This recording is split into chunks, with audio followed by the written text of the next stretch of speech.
Olá, sejam bem-vindos a mais um Seleção Empíricos, nosso programa semanal de bate-papo aqui com convidados mais do que especiais e hoje com um time muito especial.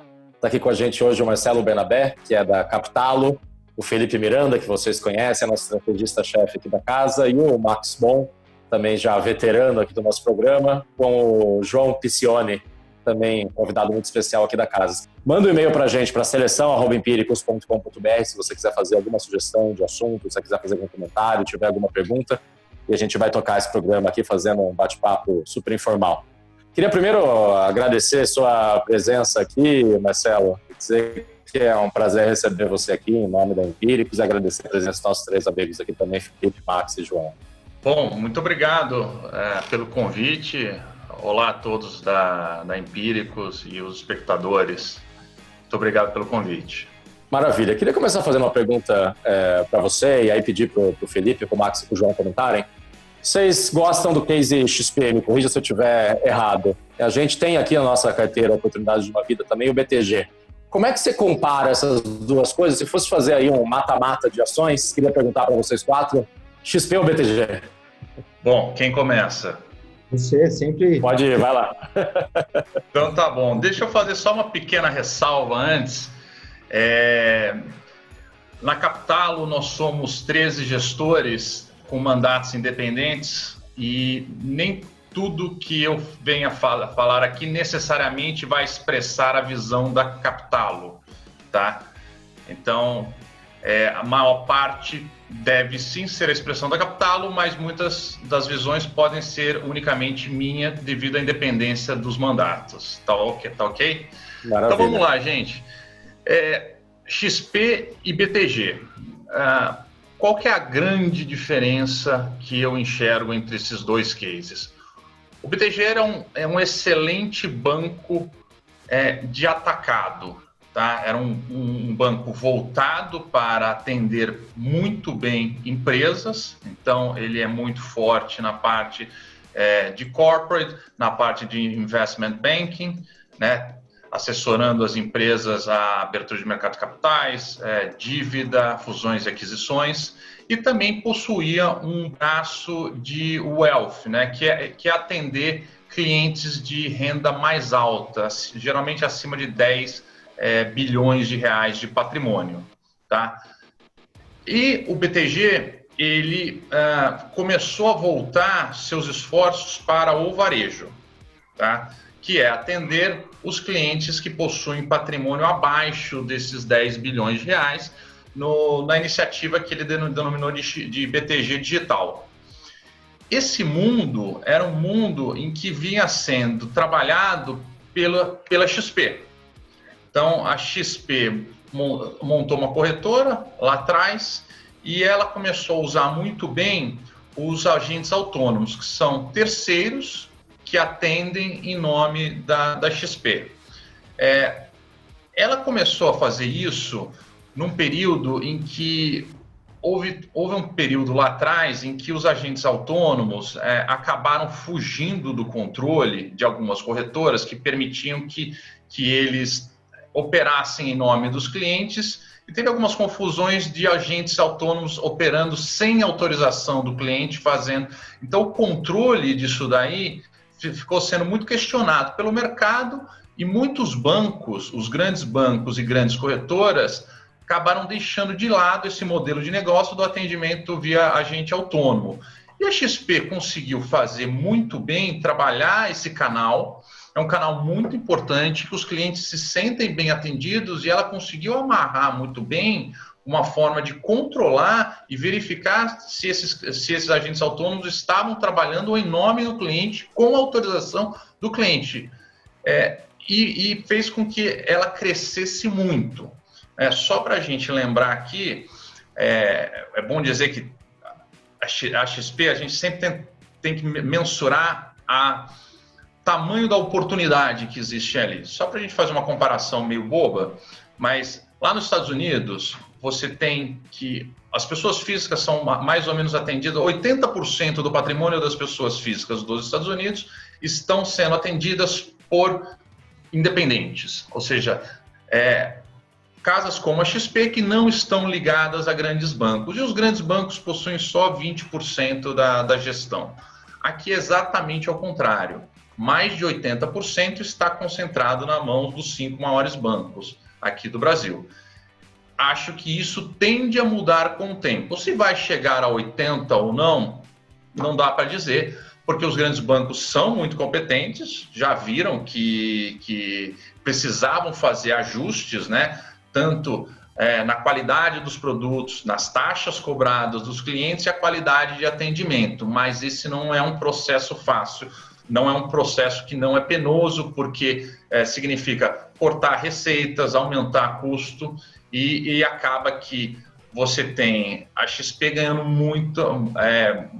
muita clientela. Então, eu acho que assim, você tem muito mercado para crescer ainda da XP, que seria roubar o mercado desses grandes bancos, enquanto que a XP agora passa a fazer o caminho inverso do BTG. Ela começou com o varejo e agora passa a atender o chamado Wealth Management, que são clientes privates acima de 10 milhões de reais, e também a parte de empresas.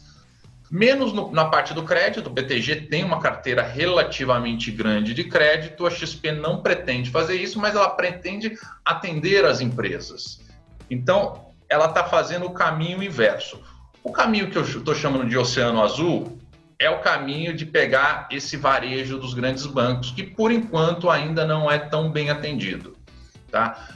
O BTG, para conseguir traçar essa estratégia da XP, ele tem que primeiro passar no que eu chamo de um pequeno oceano vermelho para depois chegar no oceano azul. Qual que é?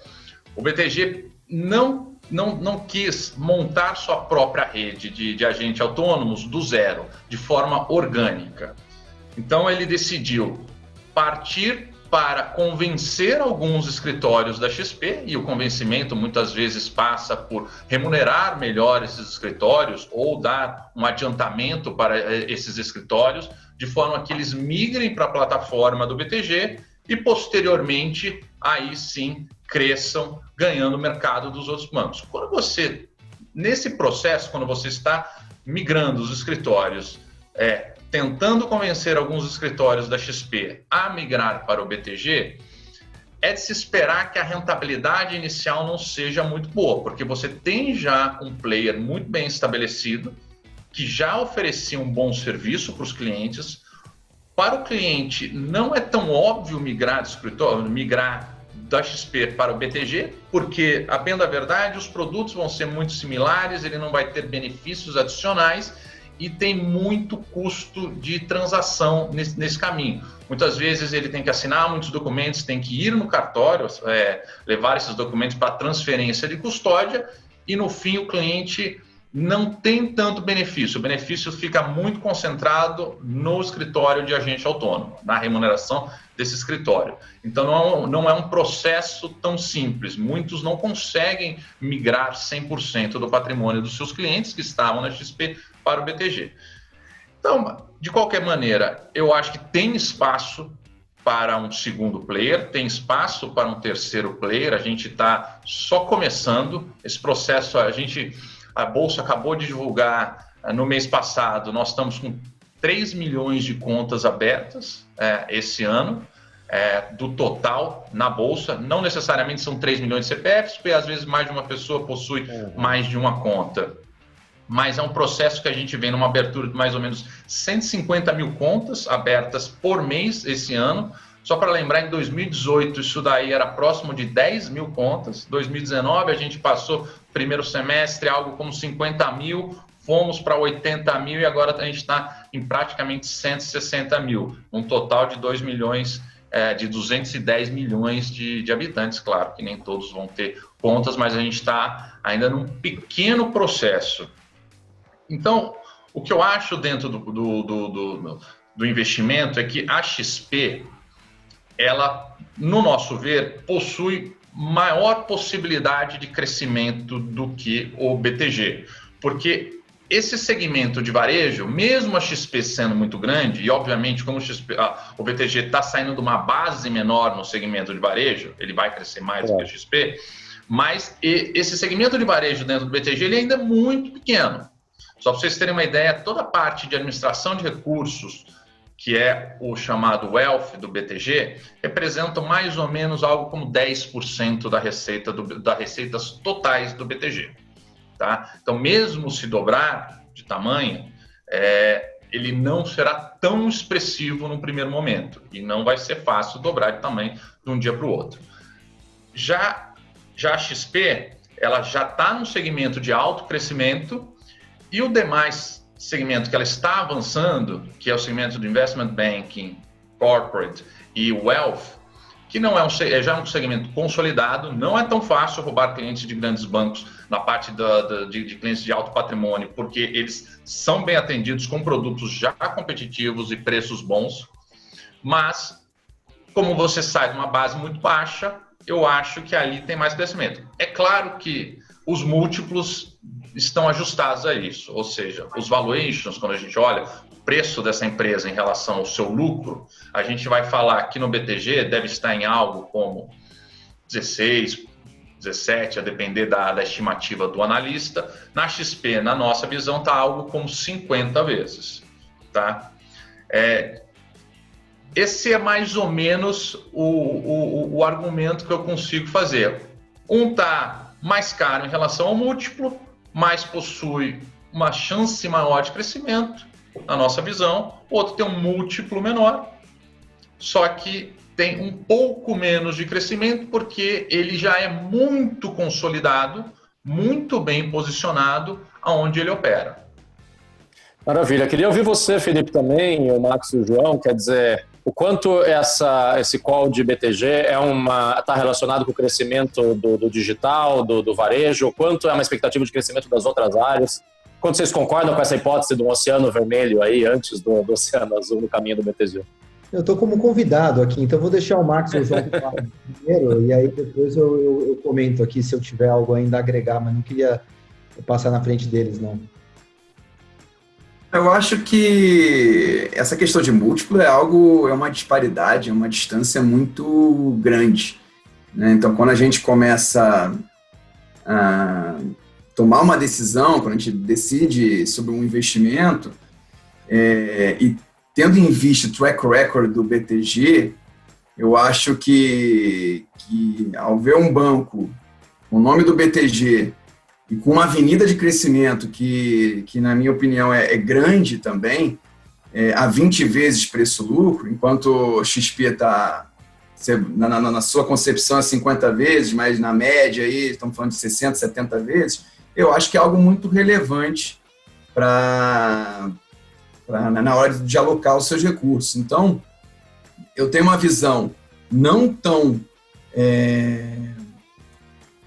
posso dizer, mais otimista com o BTG. Acredito que esse oceano não vai ser tão amplo para o BTG. Eu acho que eles têm track record para isso, eu acho que tem capital para isso e acho que é um banco que pode surpreender no curto e médio prazo. E tendo em vista um valuation mais atrativo, entre BTG e XP, nesse momento, eu ficaria com BTG. Então, assim, concordo com o Marcelo na visão geral do setor, mas acho que o BTG vai conseguir crescer, não subestimaria tanto o banco nessa parte de varejo, e acho que o valuation é algo muito relevante, essa distância é muito relevante, e que torna o BTG um bom investimento. Então, acho que essa é a minha opinião. Não sei se o João pensa diferente. Não, eu gosto de ambos os players aqui, por conta dessa questão do Oceano Azul, acho que o Marcelo contou, a parte de investimentos vai crescer. Na verdade, o market share que está sendo tomado é dos grandes bancos, né? As pessoas vão aprender a ter parte dos seus recursos nessas casas, né? E aí não só a BTG quanto o XP, mas as outras que virão aí pela frente. Eu acho que o BTG ele criou um mecanismo de proteger o crescimento dele nesse oceano vermelho muito forte. né? Primeiro, assim, a questão do asset management e do asset under custody, né, a custódia dele, a evolução desse segmento, ele deve se dar com o crescimento do mercado como um todo, né? Hoje eu acho que a maior parte dos fundos, não sei se é a maior parte, uma grande parte, é administrado pelo BTG, né? O BTG, de certa forma, tem um certo controle das assets, o que as assets estão desenvolvendo por aí. Eu acho que isso traz um pouco de força para ele continuar, vamos dizer, ele consegue crescer com essas linhas de negócio. Essas linhas de negócio vão ser fortes o suficiente para suportar o crescimento aí no digital, que é uma linha que é nascente, né? Enfim, eu acho que essa estratégia é muito bem montada, né? Se a gente pensar essa parte de wealth asset, que cresce com os fundos e que se a bolsa crescer vai se valorizar, associada a um IB muito forte, e o crédito, né, cria aí uma certa fortaleza que vai fazer com que sobre recursos para ele fazer o digital crescer.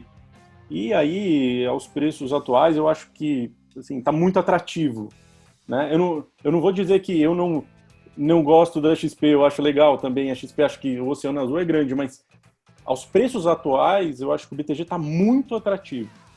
Tem muito espaço aí para evoluir. Vou tentar agregar alguma coisa aqui, difícil depois de tudo que vocês falaram, maravilhosa a exposição do Marcelo, concordo com tudo, muito rica e sempre aprendo com ele quando a gente conversa, muito bom ouvir tudo isso. Eu acho a XP uma empresa incrível, maravilhosa, né? Tem o seu nome aí registrado na história do mercado de capitais brasileiro, mas eu acho que tem dois, acho que o primeiro problema com o case, eu acho, do meu lado aqui, é um pouco do valuation, né? Eu acho o valuation realmente caro, mas tem um outro ponto, e aqui já é mas esse eu acho que é um pouco consensual, né? Todo mundo, mesmo os otimistas, sabe, realmente não está barato, mas como vai crescer muito merece e tal. E pessoal, aí já tendo não acho que eu posso agregar muito aqui, acho que todo mundo tá ciente de que não é um case de value investing clássico, né? Do ponto de vista do Graham, assim, pelo menos. Mas eu acho que ali também, eu acho que as pessoas aqui, eu tenho uma visão um pouco mais cética em relação à capacidade da XP continuar fazendo o que ela fez nos últimos anos. Basicamente aqui, eu acho que a XP, primeiro porque a XP historicamente esteve na posição de marginal, né, no sentido de estar à margem do sistema. É completamente diferente você fazer o desbancarize, você ser super agressivo quando você é fora do mainstream. A posição do outsider é muito diferente da posição do mainstream. O mainstream não pode ser tão agressivo quanto o outsider. São duas posições muito diferentes. E eu não sei mesmo, como eles vão navegar agora sendo... É curioso até, né? Se você vê por conversas assim, quando a agressividade é contra eles, a turma fica assustada, fica chateada, até na física, né? Assim, pô, vocês fizeram isso a vida inteira, agora quando fazem com vocês ficam chateados, não estou entendendo. Então, acho que tem essa primeira questão. A segunda questão é um pouco do ambiente competitivo. Acho que, assim, tenho a sensação um pouco que uma coisa era você nadar sozinho quando você estava ali numa bolsa do Edemir, né? Que você estava concorrendo com a Planner, com o Nelson Spinelli, Agora você está concorrendo com o Nubank, na linha da Rico, provavelmente, e você está concorrendo com o BTG, você está concorrendo com o Santander, é o Real. Então, assim, eu acho que de novo, a postura, já começam algumas práticas monopolistas, se você começa a conviver com a turma de perto e com a turma de fundos, você vê assim, ó, participa da Expert, me paga aí um banner de R$200 mil, sob uma ameaça tácita de tirar a turma do canal de distribuição. Então, quando você começa a tratar assim os seus parceiros, é claro que enquanto você é monopolista, você tudo bem, todo mundo topa aquilo lá, né? Mas quando você começa a desenvolver outros braços, e essa é a forma com que você trata os seus parceiros, eu acho que no longo prazo pode ter certos problemas. E também acho que existe como competência do management, né? Eu acho que quando você pensa na XP, você imediatamente vem na sua cabeça a figura muito competente, brilhante do Guilherme. Quando eu penso no BTG, eu penso no Esteves, no Salute, no Guardia, no Jobim. No Guedes também. Vamos, Guedes. Historicamente, né? Mas hoje em dia mesmo, só a turma que está lá ainda. Então eu vejo um batalhão, assim, sabe?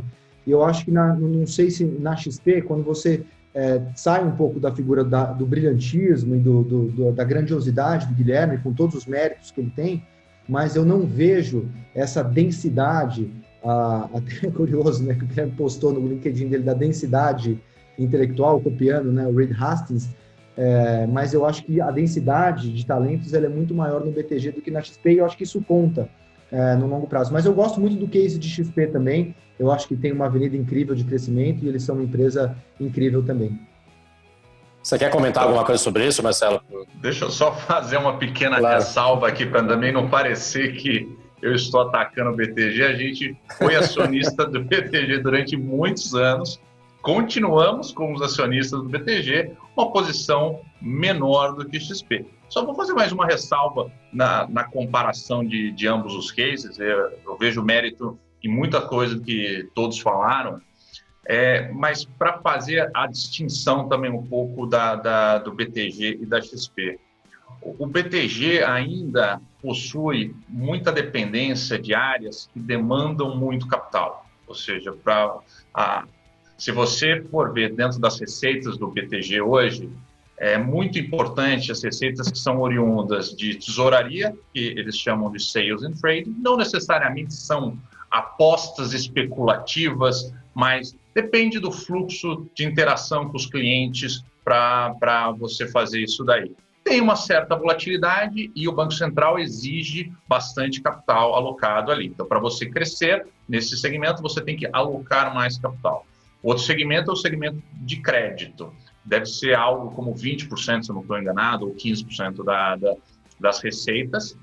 E outra coisa que é algo um pouco esquisito, vamos chamar, para um case como esses dois, que a gente está falando de XP e BTG, que é oriundo lá de trás, tá? Eles já decidiram estrategicamente não continuar com essa estratégia, mas hoje virou uma empresa excelente, é a Eneva.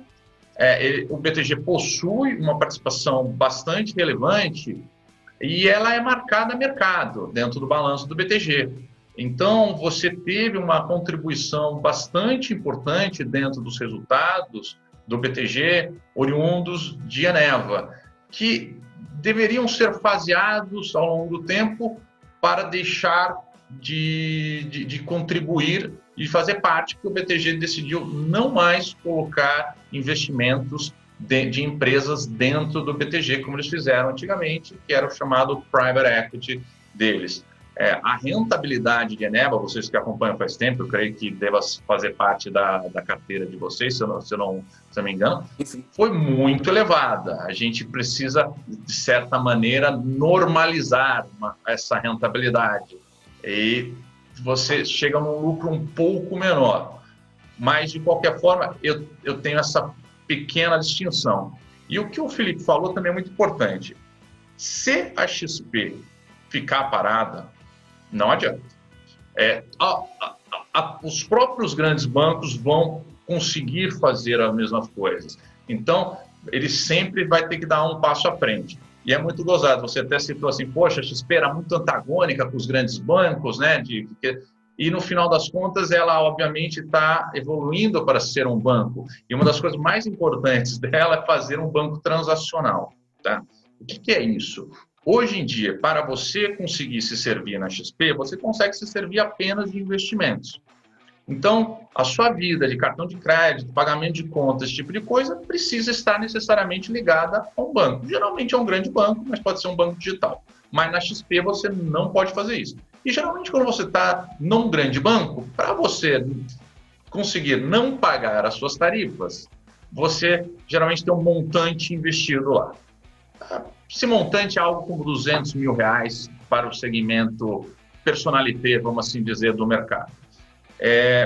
Imagine se você pudesse, na XP, ter esse banco transacional, você ter o seu cartão de crédito na XP e você poder pagar as suas contas na XP. Você já gosta da XP. Se essas funcionalidades vierem a ser boas, existe um desafio nisso, não é tão tranquilo você ter um business de cartão de crédito ou de banco normal, você poderia permitir que o cliente encerrasse a conta no grande banco, em que ele está usando só para fazer essas transações, mas não está satisfeito com a parte de investimento, migrar o montante restante dos investimentos que ele tem lá e ainda ganhar alguma coisa com transacionalidades. Só para dar... Eu fiz aqui uma brincadeira, só para vocês terem uma ideia. A nossa estimativa de lucro líquido da XP para 2021 está próxima de 2.300 bi. É uma das maiores do mercado, mas a gente está realmente otimista com o case. Então, vamos pegar esse número como consequência. XP tem 2 milhões e 700 agora, com os dados divulgados hoje, 2 milhões e 700 clientes ativos. Imagine que 10% dessa base usasse o cartão de crédito da XP e que usasse algo como R$5 mil por mês, que eu não acho nenhum absurdo. Só para lembrar, o saldo médio no cliente XP, só na XP, é de quase R$200 mil, R$192 mil. Isso permitiria para a XP adicionar em receita só de transação de cartão de crédito, chamado intercâmbio do cartão, R$500 milhões. Que aí, tirando os impostos, você consegue ver um impacto no lucro, sem considerar a possibilidade de você migrar parte desse patrimônio que está nos outros bancos para a XP. Isso eu estou chamando de pescar dentro de casa. Esse é mais ou menos o tamanho da oportunidade que dá para enxergar. Então, assim, de novo, quando a gente vai investir nesses cases que inicialmente parecem muito caros para os múltiplos muito altos, a gente sempre tem que, ao invés de focar muito no múltiplo inicial, a gente tem que começar a ver qual é o tamanho da oportunidade que existe ali. Com os juros mais baixos, a taxa de desconto que os investidores passaram a exigir foi menor. Então, isso significa que o longo prazo, vamos chamar o 10 anos mais para frente, começou a ter um peso maior no valuation das companhias. Então, esses cases como o da XP, mas a gente pode citar vários outros, vocês acompanham a Magalu há muito tempo, Via Varejo, ou então o Banco Inter, a Stone, que é uma empresa que a gente admira muito, o longo prazo passa a ser muito importante. Tá? Então, mensurar direito ao tamanho das oportunidades são muito grandes. E não que o BTG não vai ter, tem plena confiança que o BTG vai ser muito competitivo na parte do BTG digital. A única ressalva é que o banco tradicional, eu não consigo ver um crescimento exponencial para que coloque ele num patamar de múltiplo próximo da XP. É só essa ressalva que eu faço. Muito bem, se ninguém quiser comentar nesse assunto BTG e XP, eu queria avançar para um próximo tópico aqui, que eu acho que talvez tenha alguma divergência também. Até bastante recentemente, Marcelo, me corrija se vocês tiverem mudado isso, me diga quanto vocês continuam mantendo essa visão, vocês estavam evitando bastante teses mais de consumo e indo mais em ações em commodities, utilities, etc., né? Parece, por outro lado, que a gente aqui na Empíricos, o nosso trio aqui, acima de tudo, está bastante otimista com o shopping, com uma retomada do consumo, especificamente com shoppings. O quanto vocês continuam evitando teses de consumo, o quanto, e eu queria ouvir o nosso time aqui sobre a questão do shopping especificamente, quer dizer, é o momento de movimentar um pouco as ações ou vocês continuam majoritariamente focados em ações, digamos, menos próximas do ciclo de consumo, em commodities, utilities, etc.? Tá bom, vamos lá. Lembra que nós somos 3 gestores de renda variável e esse tema especificamente é um pouco bola dividida entre os 3, tá. Então não necessariamente o que eu vou dizer aqui reflete a opinião de todos os gestores. Bem especificamente em relação a shoppings, e aí eu vou tirar o shopping de consumo, eu sou um pouco mais pessimista. Por quê? Eu acho que o online veio para ficar e veio muito forte. Tá? Então, acho que você acelerou uma tendência que já existia, mas essa tendência foi acelerada com a pandemia. Então, muitas empresas que antes não imaginavam investir ou vender via online se viram obrigadas a fazê-lo, senão você ia deixar de existir. E você pode perguntar para umas empresas, elas costumam falar assim, não, nós fizemos em 5 meses o que a gente estava planejado para 5 anos. Então, eu acho que essa tendência deixa o shopping numa posição fragilizada.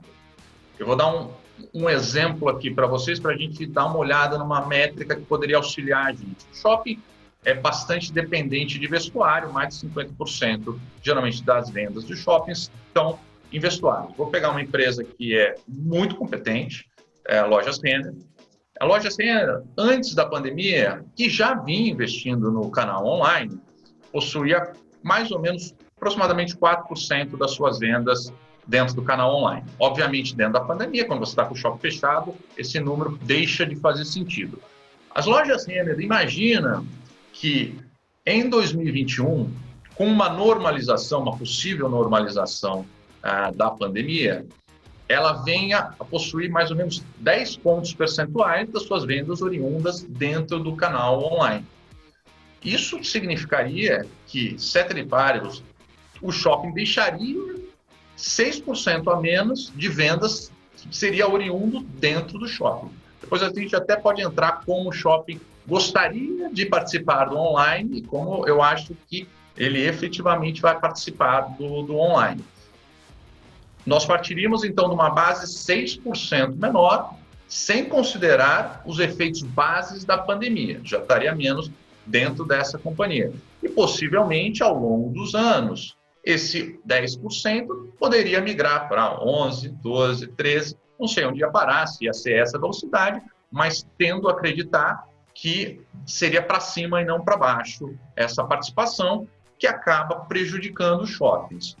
Os shoppings, muito bem, tentaram, de alguma maneira, participar dessa receita do online, da seguinte maneira: falar para os lojistas, olha, escuta, a gente vai oferecer algo que auxilie vocês a venderem no online. Eu vou dar o exemplo do Delivery Center, que tanto o BR Malls como o Multiplan são acionistas, que geralmente esse Delivery Center está conectado a um marketplace, pode ser o Mercado Livre, pode ser a Submarino, Lojas Americanas, Via Varejo, e através dele também se faz a logística interna de pegar essa mercadoria do shopping. Mas veja bem como fica a equação para o lojista. O lojista que vai vender uma camiseta no Submarino, no Mercado Livre, vamos pegar no Marketplace, vai pagar algo como 15% a 16%. O Delivery Center vai pegar algo entre 3% a 5% dessa fatia, dessa venda. E o shopping gostaria ainda de cobrar um aluguel variável de mais 6%. Então, adicionais ao 15%, você possui quase mais 10% ali sendo cobrado, que os shoppings gostariam de cobrar. Se fosse uma venda puramente marginal, não uma troca de venda, parece que ainda fecha a conta. Não é tão bom, 25% de mordida, mas acho que ainda... O problema é que eu tendo a achar que vai haver uma certa migração, tá? E o que eu estou ouvindo alguns lojistas de shopping fazer, quem é um pouco mais capitalizado e possui já mais de uma franquia, é abrir uma franquia em rua para que essa franquia da rua seja o hub logístico do online dele, para que ele não tenha que pagar esse adicional de 10%, porque senão fica muito caro. Por mais que os shoppings sejam extremamente bem localizados, eles ajudem muito a logística, é muito caro. E o shopping, querendo ou não, o shopping ele sempre ganhou, aqui no Brasil, participação de venda das lojas de rua. Para o Brasil, era muito óbvio que isso daí acontecesse. Por quê? Porque nós somos um país muito quente, então fazer compra no calor não é muito agradável, o shopping possui ar-condicionado e o país possui também violência. Então você está protegido dentro do shopping e na rua você não estava. Então era uma tendência secular as vendas migrarem da rua para o shopping. O problema é que essa maneira do shopping estarem querendo participar do online parece estar empurrando o movimento oposto. Seria alguns lojistas começarem a privilegiar a rua para ser o seu hub logístico. Então, mesmo sendo Eu não posso dizer que os shoppings estão caros. O grande problema é que eu acho que os shoppings realmente ainda vão sofrer mais do que uma boa parte do mercado está enxergando. Então, quem estava investindo achando que ia ter um upside muito grande, acho que vai ter um upside não muito grande e possa se decepcionar. Então, você participar dessas teses seculares, que eu chamo opostas, né, e que prejudica você, você tem que ter efetivamente uma gordura muito grande de valuation. Você precisa realmente estar muito confiante que sua margem de segurança dentro do investimento é bastante grande. Eu acho que os shoppings não chegaram lá ainda. Eu consigo observar em outras ações mais seguras, como distribuidoras de energia elétrica, retornos mais interessantes, que eles possuem características meio similares, né? Eu acho que é mais interessante estar nessa parte de utilities, mesmo que você citou, do que na parte do shopping. Vocês querem comentar de shopping? Depois eu passo para o resto da carteira? Como é que vocês... Me sinto no dever aqui de fazer uma qualificação no comentário do Mioto, nenhuma correção, mas é que a pergunta foi construída para o Marcelo como se a gente estivesse muito otimista com shoppings. Desculpa. Não é exatamente isso. Eu acho que a gente acho que compartilha aqui, falando no plural aqui pelo João e pelo Max, eles me corrijam se eu estiver errado aqui, mas eu acho que a gente também não nutre um grande otimismo com shops como um trend de longo prazo. Eu qualificaria só duas questões aqui, e depois eu vou exemplificar com a ação de shopping que eu gosto, que na verdade é uma holding, que é a Gereissati. Mas primeiro, só duas qualificações. Assim. A primeira é que eu acho que talvez vai haver... Se não tiver shopping aqui em São Paulo, nós vamos fazer o quê? Né? Não vamos fazer, isso é louco, né? É o que a gente faz aqui. Eu fui comprar um vestido para minha esposa, não tenho ideia como é que eu compro. Vou lá na loja, pergunto para a moça qual é o vestido que você compraria, né? Não vou comprar online, senão vai ser um desastre. Termina meu casamento na hora. Então, assim, primeiro, eu acho que, de fato, vai ter uma redução. Eu acho que essa mudança de mix certamente vai ocorrer, vai ser acelerada. E também vejo, talvez, uma mudança de mix dentro do shopping. Essa mudança que a gente viu, assim, do que era, sei lá, nos 90, nos 80, né? Que era muito compra de varejo e foi mudando por uma questão mais de experiência, né? Então, a quantidade de bons restaurantes que tem nos shoppings hoje era inimaginável 10 anos atrás, e imagino que a gente vai migrar para coisas assim, com academias dentro dos shoppings, talvez, com massagista, em um ambiente seguro, agradável, até com protocolos sanitários muito bem definidos, em que a gente vai poder ir com a família e praia de Paulista, né? Isso, e o shopping no Brasil tem um elemento de experiência muito grande, né? O cara vai lá para no cinema, para almoçar, porque nos Estados Unidos é diferente, por exemplo. Né? Isso. Então é o que sobrou para os paulistas, essa praia horrorosa aí, que é o shopping Guatemi, mas é o que tem.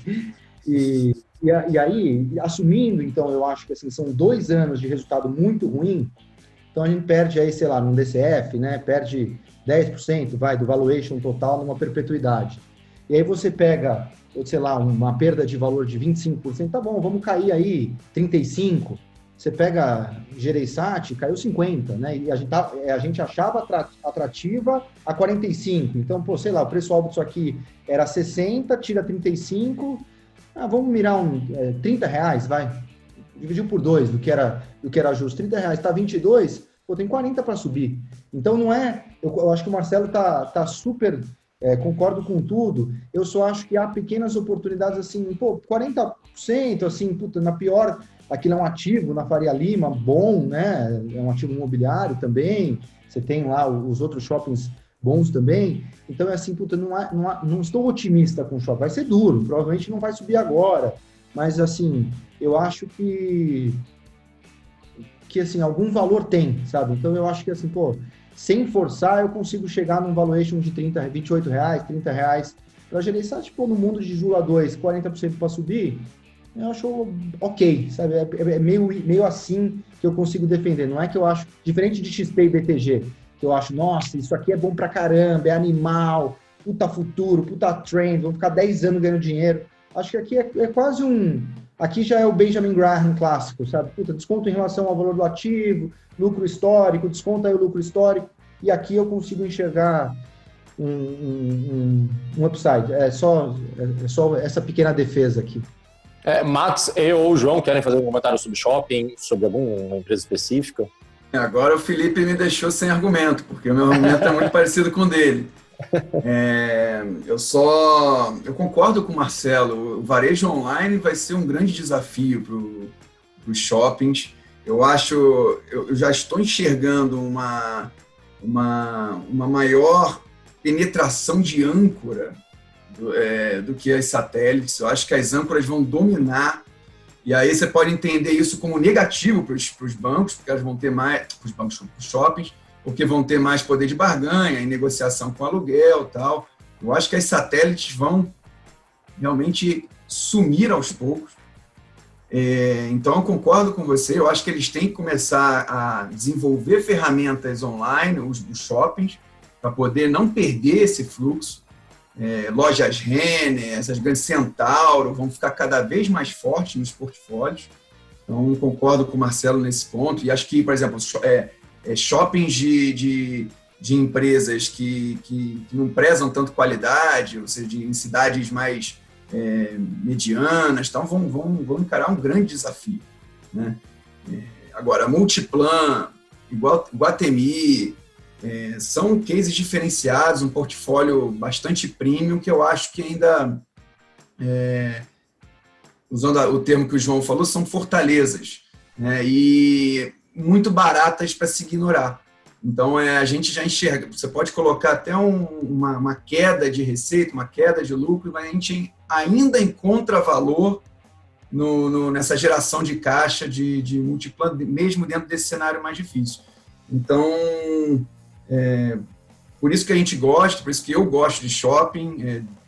Pós-pandemia, eu acho que muita coisa ficou barata. E queria também só complementar o meu view sobre a Allianz Sonae. A Allianz Sonae é, de longe, a mais barata entre elas, né, a menos alavancada e, de certa forma, mais diversificada, né? Então, ela atua em shopping o segmento A, para o B, para o C, que eu entendo, numa visão mais de longo prazo, ser um diferencial. Então, acho que por isso que a gente gosta bastante de Gereissat Participações, concordo totalmente com o Felipe, e acho que a Allianz Sonae, pelo desconto em relação aos peers, eu acho que merece também um investimento. Não sei se o João quer complementar. Não, eu tô com vocês. Então tá bom. Deixa eu só fazer a gente recebe e-mails no Seleção@Empíricos e a gente recebeu algumas perguntas interessantes. Eu queria fazer uma delas, aproveitando sua participação aqui, Marcelo, que é da Letícia Nogueira de Gama de Souza, que acompanha bastante a gente, gosta bastante de todos os produtos da Empíricos aqui, de todas as nossas comunicações. E ela pergunta sobre correlação entre fundos e correlação também com o índice.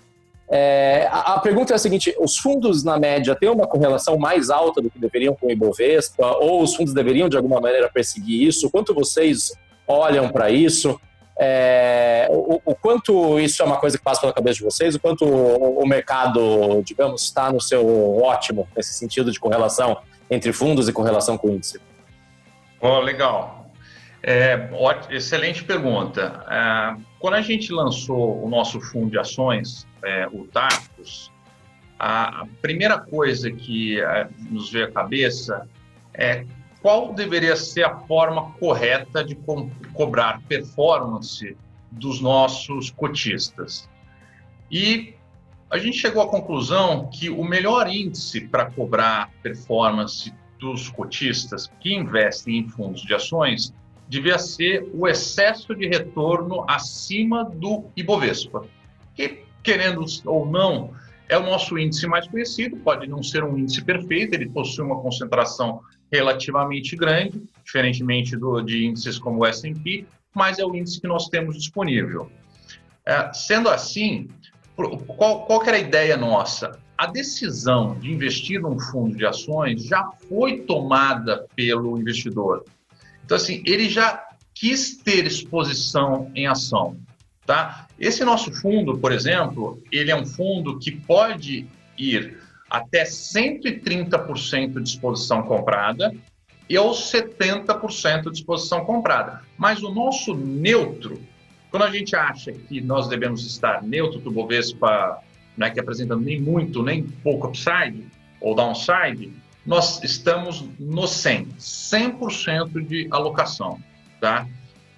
Vários outros fundos acabam tendo como o seu indicador de performance o IPCA mais uma taxa que se correlaciona com o yield das NTNBs, ou seja, ou só o CDI, e aí acabam escolhendo empresas mais através de métricas de retorno total, tá?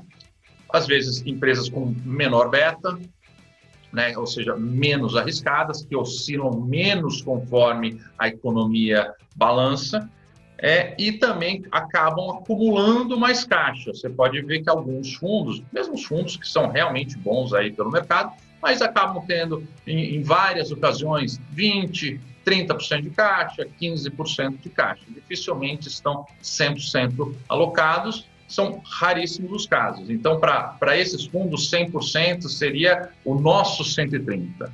Tá? E eu acho que faz mais sentido para o investidor ter esse negócio dentro do IBOVES. Só que nós objetivamos ter um retorno acima do Ibovespa. Então, nós temos uma medida chamada de tracking error, que é o desvio em relação ao Ibovespa. Tá? Nós miramos ter mais ou menos 10%.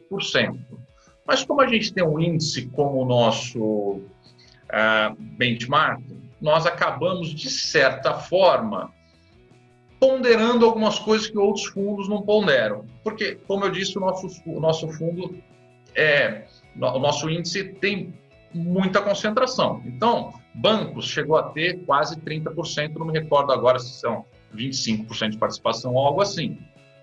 Tem diversos fundos que se sentem confortáveis em ter 0% de bancos, 5% de bancos. Nós, por mais que não estejamos extremamente otimistas com bancos, dificilmente a gente teria 2% de banco ou nada de banco nesse sentido, porque nós também temos métricas de risco. Então, o nosso fundo acaba tendo um pouco mais de correlação com o índice, dado que eu já citei que nós partimos do neutro como 100% e nós miramos um pouco isso. Mas a ideia nossa é descorrelacionar no montante tal que a gente consiga fazer, em média, o nosso target é fazer algo como Ibovespa mais 10, e para isso a gente vai ter que ter esse tracking error chamado de 10% ao ano. O desvio em relação do Ibov seria algo como 10%. Tá? Essa é a nossa meta. Então, é mais ou menos essa diferença que eu consigo dizer da Capitalo, do nosso fundo de ação, o Tarcos, em relação a outros na indústria. Não que todos tenham a cobrança dessa outra maneira, ou também que não tenham tracking error. São estilos diferentes. Mas eu queria fazer um brevíssimo elogio aqui a esse seu estilo, que eu acho que é uma humildade sua dizer que é só um estilo, porque uma das minhas grandes brigas com a indústria aqui, porque eu acho que tem muito fundo de ação que, na verdade, se coloca na posição de um family office, que ele quer alocar quando você colocou com precisão aqui, quando o investidor decide por um fundo de ação e esse fundo de ação coloca 15% da grana em dólar, ele se coloca numa posição de decidir pelo cliente, porque se o cliente já tiver 15% da posição dele em dólar, no final do dia ele morreu com 30%.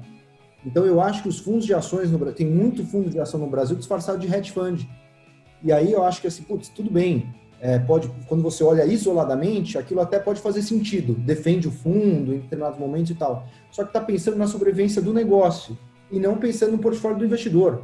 Quem está no centro, daí passa a ser a própria gestora e não o investidor, porque se você tiver uma posição de 20% do seu fundo de ação em NTNB e o cara tiver outros 20% em NTNB, o cara morreu com 40% de juro real, não faz sentido nenhum, né?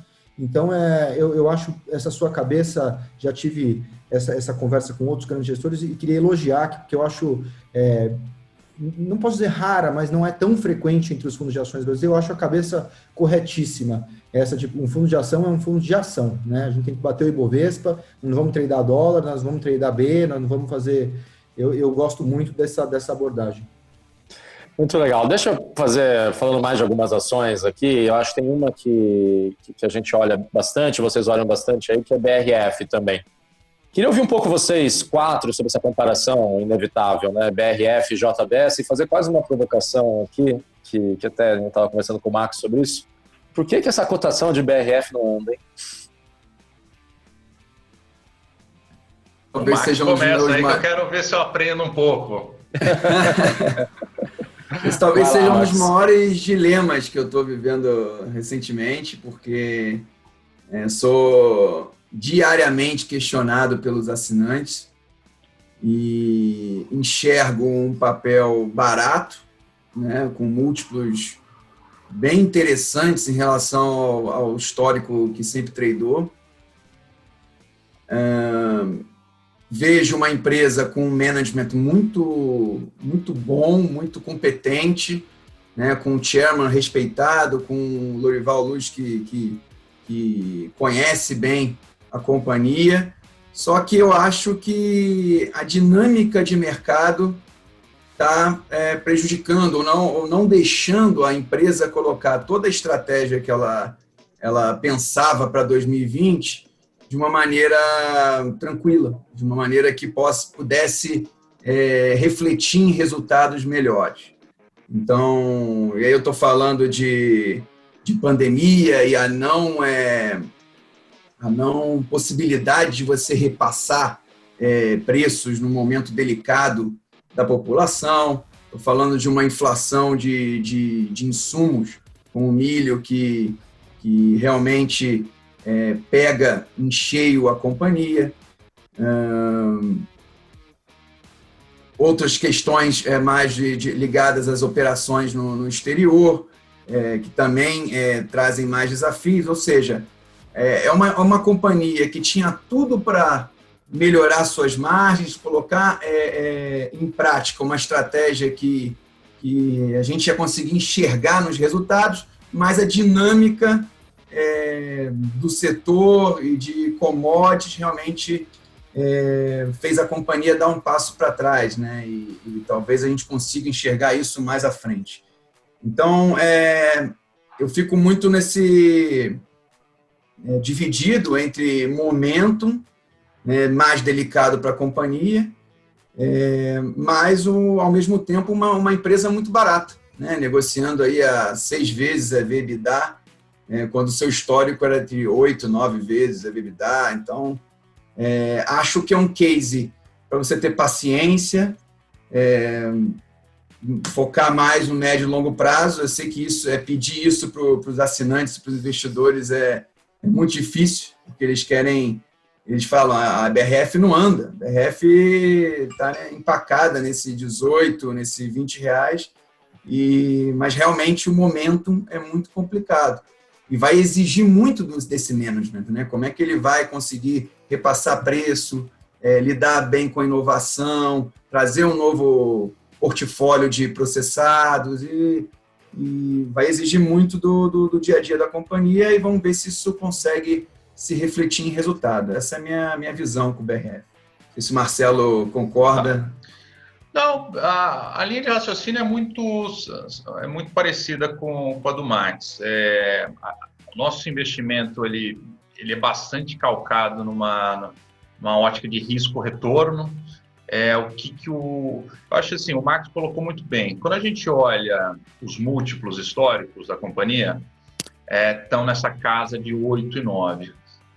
O múltiplo ele sempre segue como um guia, né, um lema assim, para a gente saber se a companhia pode estar cara ou barata ou não. E você, obviamente, pode tentar justificar qualitativamente se faz ou não sentido ele estar abaixo ou acima.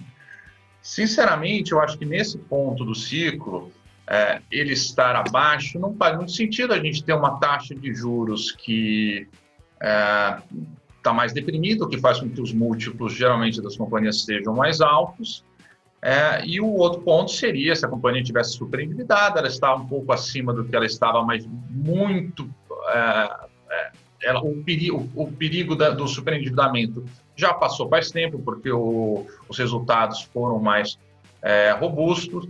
Então, o que me leva a crer que o mercado, a bem da verdade, porque esses 6 que o Max apontou é o que geralmente a gente consegue observar de quem escreve relatório tem suas estimativas, então é o chamado sell side. O buy side, que são os investidores, eu tendo a acreditar que está olhando, na verdade, um EBITDA menor, que faz com que esses 6 vezes que eu e o Max estejamos observando, seja algo como 8 vezes. E a gente tenta ficar olhando qual que é o risco de nós estarmos errados e qual é o risco de nós estarmos certos e quanto que a gente vai ganhar ou perder em cada um dos cenários. Tá? Só para dar alguns números. Existe realmente, se você pegar a ração do frango, que é composta de 3 partes de milho e 2 de soja, ela cresceu, vou pegar aqui, mais ou menos quase 60% da média que passou no balanço da BRF no segundo trimestre para o spot. No entanto, o preço do frango in natura, peguei isso hoje no CPEA, tá? Ele teve um crescimento no mesmo período de 44%.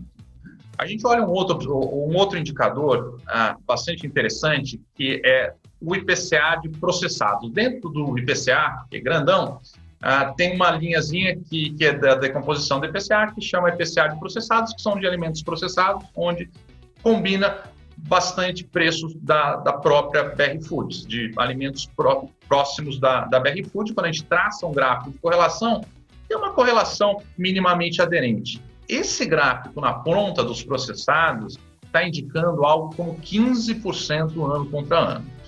Então, se eu aplicar esses dois pontos, que seriam o frango in natura CPEA hoje, mais esse IPCA de limites, e não tiver mais nenhum tipo de reajuste até o final do ano que vem, eu consigo chegar próximo do EBITDA meu e do Max, que vai dar as 8 vezes, e a gente já vai ter um upside relativo, mais ou menos uns 30% a gente vai ter para ganhar. Tá? Qual que é o risco? O risco é você continuar tendo uma subida da soja e do milho. Eu acho que o milho e a soja vão subir? Poxa, não sou especialista em milho e soja, não tenho como saber.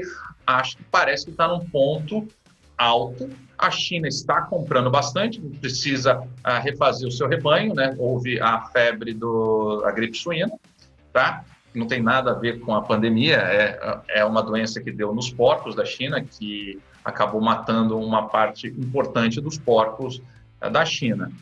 Outra coisa que é importante também, que a gente não está observando dentro dos resultados da BRF, só para vocês terem uma ideia, mais ou menos o EBITDA, sem considerar os efeitos do IFRS, que é uma mistura que eles fazem, que colocou aluguel como despesa financeira, vamos colocar algo tranquilo, seria algo 4.400, tá? Para o ano que vem, para dar esses nossos múltiplos. A BRF faz o chamado hedge de exportação, ou seja, as receitas dela em dólar, no curto prazo, ela trava em reais, tá? Isso fez com que ela deixasse de auferir, no curto prazo, a valorização forte do dólar. Só para vocês terem uma ideia, nas nossas contas, em 2020, o EBITDA que ela vai reportar é algo como 4.300. Se ela não tivesse feito nenhum hedge de receita, ela ia oferir 5.800. Tá? Então, significa que é verdade que ela sai devendo numa parte. Qual que é a parte que ela está devendo? Já temos a alta do custo do milho, que vai transitar por completo no quarto trimestre, no resultado da BRF, e ela precisa dos reajustes. Eu dei alguns indicativos de que esses reajustes já estão ocorrendo. Eu não posso cravar na pinta que isso daí, mas eu estou pegando dados de mercados, e esses dados de mercados estão me dizendo que eles estão indo no caminho quase que suficiente para... E, além disso, você vai ter... O hedge ele vai se estabilizando e deixa de ser uma punição, né? Porque você vai rolando o dólar mais para cima, né? E ele deixa de ser uma punição para a companhia e, na verdade, se cair o dólar, ela vai ter o benefício de ter feito o hedge. Então, a gente observa realmente a a ação da BR Foods como um excelente risco-retorno. Eu acho que a chance de ser ainda pior do que eu estou imaginando, que o mercado está imaginando, que o 8 vezes EBITDA, que é um EBITDA mais deprimido, ele ser ainda menor do que isso, acho que a probabilidade é baixa. E caso, se eu estiver correto, ou imagine além, se houver realmente mais repasses de preços na ponta, a gente vai ter efetivamente um EBITDA muito maior. Realmente, essa é uma companhia, apesar dela ter um componente muito legal, que é o componente dos processados, que você tem marca, você consegue extrair muito mais valor, ela tem um pedaço relativamente grande, mais ou menos uns 60% da receita, é menos do EBITDA, de in natura, que seria o mais commodity, que traz um pouco mais de volatilidade dentro do resultado. O mercado acaba pagando muito múltiplos de curto prazo para esse tipo de companhia, apesar de que a gente acha que o dela é um mix dos dois. É por isso que ela também, obviamente, negocia múltiplos históricos acima da própria JBS, que a JBS, a seara é muito pequena dentro dela, ela tem um componente de commodities muito maior, tá? Então, isso traz muito mais volatilidade dentro do resultado. É mais ou menos assim, ou seja, eu acho que é muito parecido, eu só trouxe alguns indicadores adicionais aí que corroboram com essa tese de risco-retorno interessante para a BRF. Queria só fazer uma pergunta para o Marcelo. Dado o valuation atual de BRF, você acha que ela pode ser um alvo de aquisição? Então, Max, excelente ponto. O valor absoluto do valor de mercado dela são mais ou menos, no dólar atual, são 3 bi de dólares. Para grandes empresas internacionais, isso é muito pouco. Nós fomos pesquisar inicialmente se haveria a intenção dos chineses investirem fora da China para garantir a matriz, né, para não ocorrer a mesma coisa, né? Eu falo, poxa, o chinês, de repente, vai se interessar muito em comprar frigoríficos, de abatedouros de aves, de suínos, fora da China. Nas nossas entrevistas com os consultores, me parece que esse não é o direcionamento, tá? Dos chineses. Os chineses querem garantir o suprimento dentro de casa. Parece que, e talvez esse seja um dos motivos que tenha levado que as cotações da própria soja e do milho estejam sendo elevadas, porque eles estão efetivamente comprando bastante. Mas, por outro lado, eu não consigo descartar que empresas americanas, australianas ou mesmo europeias, alguma trading internacional, pode ser inclusive japonesa, possam vir a se interessar pela BRF, porque realmente me parece que em dólar é um cheque relativamente pequeno para essa turma e é uma empresa que tem muito upside a oferecer, porque é uma empresa efetivamente tem um portfólio de marcas muito importante e tem plantas muito boas, tá? As plantas da BRF são muito top de linha, ficam estrategicamente no centro do Brasil e por isso conseguem acesso a milho e soja a preços diferenciados, porque o agricultor faz a conta de ele exportar tendo que fazer o custo de transporte até o porto, ou então vender da fábrica ao lado. Então, ele tem acesso também à matéria-prima mais barata. Então, efetivamente, é um ativo bastante diferenciado. Eu só estou dando esse pequeno comentário do chinês que, infelizmente, segundo os consultores, a probabilidade não é tão grande. Não é descartada, mas, segundo eles, não é tão grande. Muito bem. Gente, a gente está quase encerrando aqui. Eu queria aproveitar os últimos 5 minutos para fazer uma última rodadinha aqui.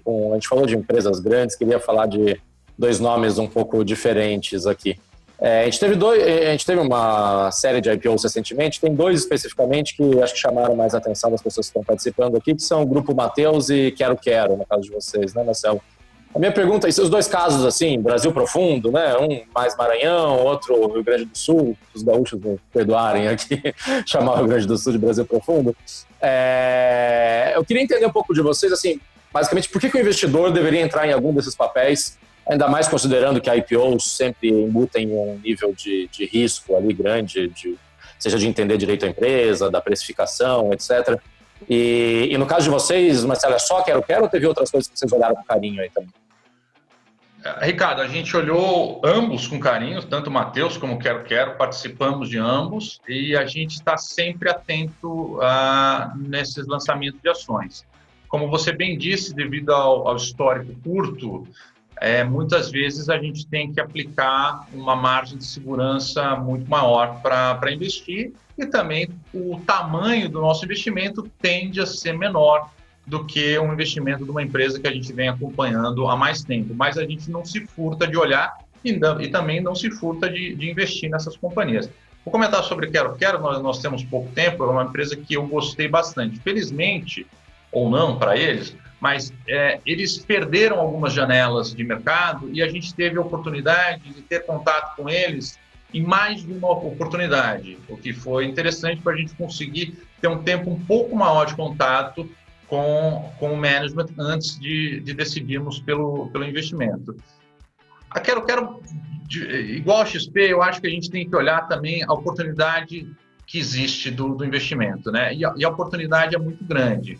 A Quero Quero é uma companhia que nasceu no Rio Grande do Sul, opera só em cidades pequenas, entre 5 mil habitantes a 300 mil habitantes. Hoje deve estar presente em aproximadamente 270 cidades, Rio Grande do Sul, Santa Catarina e Paraná. Ela opera num modelo extremamente interessante. Material de construção, varejo de material de construção, é um segmento que opera com margens muito baixas, que acaba me relembrando um pouco o segmento de farmácias. A gente acha que farmácia é muito rentável quando a gente olha os números da Droga Raia. Quando a gente olha os números de muitos concorrentes das Droga Raia, a gente acaba descobrindo que não é tão rentável assim o segmento. Tá? E o que a Quero Quero fez para tornar o case dela bem sucedido, ela só opera no interior e ela opera local. Tá? O interior, as pessoas são um pouco mais ressabiadas, eles tendem a ter uma familiaridade muito maior com a loja, com o dono da loja. Então, Quero Quero só contrata pessoas da cidade. Ela, antes de abrir a loja, 3 meses antes, forma a equipe de pessoas da cidade, que sejam conhecidas. O gerente vai à missa, vai às quermesses, vai às inaugurações, está no dia a dia daquela cidade. Tá? E eles operam num formato também muito interessante, que eles operam dentro de uma loja móveis eletrodomésticos, materiais de construção e adicionam a isso a parte do crédito. Esses 3 componentes juntos, que o mercado gosta de tentar dissociar, eles são indissociáveis. Eles fazem parte de todo o economics da loja. Tá? As pessoas compram material de construção, imóveis a crédito com o crédito da Quero Quero. 60% das vendas deles são feitas através do Verdicard, que é o cartão deles interno. Tá? Então, através dessa combinação, eles conseguem ter uma loja um pouco menor, tá? Uma loja mais ou menos de 650 metros quadrados. Geralmente, eles não são a maior loja da cidade, nem as lojas que mais vendem da cidade. Por incrível que pareça, a gente está falando dessas pequenas cidades, a gente fica imaginando então que a Quero Quero vai ser a dominante com 100% de market share dentro dessas cidades. Não, a Quero Quero, nas cidades onde ela opera, possui um market share só de 6%. Daí o tamanho da oportunidade que a gente está falando, de aumento de market share, aonde ela já está, mais o crescimento e expansão. Então, dentro do modelo robusto dele, de concessão de crédito, padronização de processos, profissionalismo, eles conseguem fazer essa loja ser não a loja maior da cidade, nem a que mais vende, mas, sem sombra de dúvida, a mais rentável, que dá mais lucro dentro daquela cidade. Então, só para vocês terem uma ideia, se a gente pegar o número de cidades de entre 5 a 300 mil habitantes, nesses 3 estados, a gente soma mais ou menos 750 cidades. Então, ela ainda poderia mais do que dobrar de tamanho só nesses 3 estados. E o Rio Grande do Sul tem uma certa particularidade, o gaúcho geralmente gosta muito de lojas ou empresas detidas por gaúchos, de origem do Rio Grande do Sul. E aí, muitas vezes, a gente fala assim, quando eu sair do Rio Grande do Sul, não vai dar certo. Eles saíram do Rio Grande do Sul, foram para Santa Catarina. Aí foram para Santa Catarina. Santa Catarina é um pouco menos barrista que o Rio Grande do Sul, mas você vai dizer, não, mas eles também são barristas. Foram para o Paraná. As lojas do Paraná estão dando retorno tão bom ou melhores quanto as primeiras lojas do Rio Grande do Sul. E daqui a pouco a gente vai ver eles para São Paulo, para Minas Gerais e quem sabe para o Brasil inteiro. Só nesses 3 estados a gente está falando da capacidade de aumentar mais do que o dobro do número de lojas. Se adicionarmos São Paulo apenas em cidades pequenas, nós temos aí a capacidade dessa companhia crescer mais de 5 vezes. Então, é óbvio que existem desafios ali, não é fácil, o número de lojas é grande, a limitação deles sempre é gente, não é capital, essa empresa gera muito capital, então eles são muito precisos no máximo que eles podem abrir de lojas e investir para o crescimento. Mas a gente consegue enxergar uma história de compound growth, ou seja, de retorno composto, durante muitos e muitos anos a fio. É uma companhia que saiu listada em bolsa com 2 bilhões de reais, era de um private equity da Advent, não é algo que realmente nos deixa muito confortável quando isso acontece, da companhia já ser de capital pulverizado, mas os controladores não. A diretoria que está lá e o presidente, o Peter, hoje possuem uma parte relevante da companhia, daquilo que tange o patrimônio deles e um plano de opções de longo prazo e que alinha o interesse deles com os dos minoritários, pois é algo de 5 anos. Então, ele toca muito bem a companhia, está lá há muito tempo, a gente tem confiança nele, óbvio que o nosso relacionamento com a companhia é recente, mas a gente está bastante confiante aí que esse case assim, vai ser um case que vai dar alegria durante muito tempo. Legal, muito bacana. Para encerrar, nosso trio aqui quer comentar um pouco de Grupo Mateus. Acho que você até esteve com o Mateus um pouco, Felipe. Eu tive.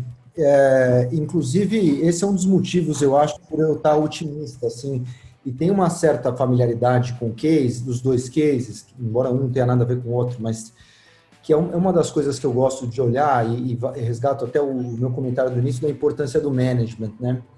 Porque no final do dia, você pode se debruçar sobre a planilha que você quiser e tal, e fazer as contas que você quiser, mas aquela planilha, na verdade, vai ser só a transcrição quantitativa da sua subjetividade.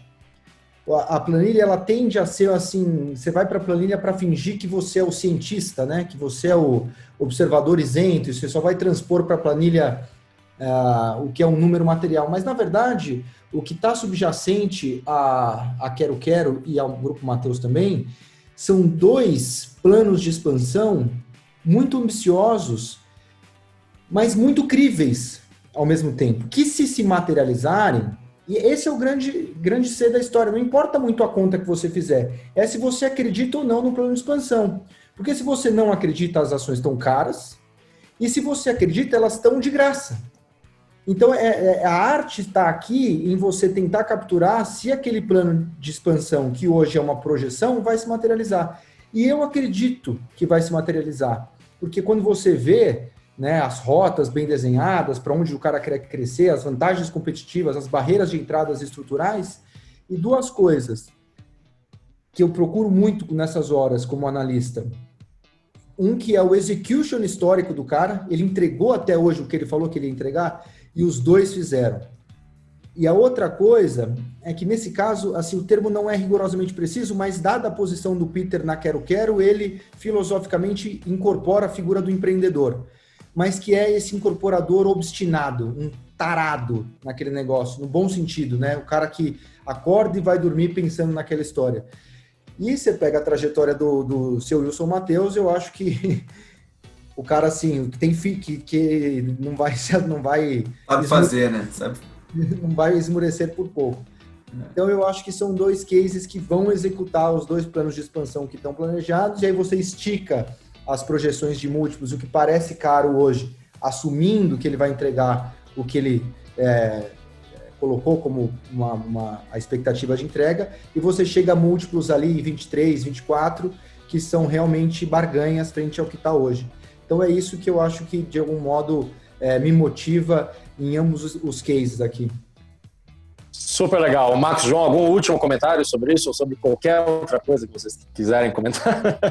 Não, concordo totalmente com o Felipe. São 2 cases de gente que sabe fazer, tem track record comprovado. Esse é um ponto importante que o Felipe destacou.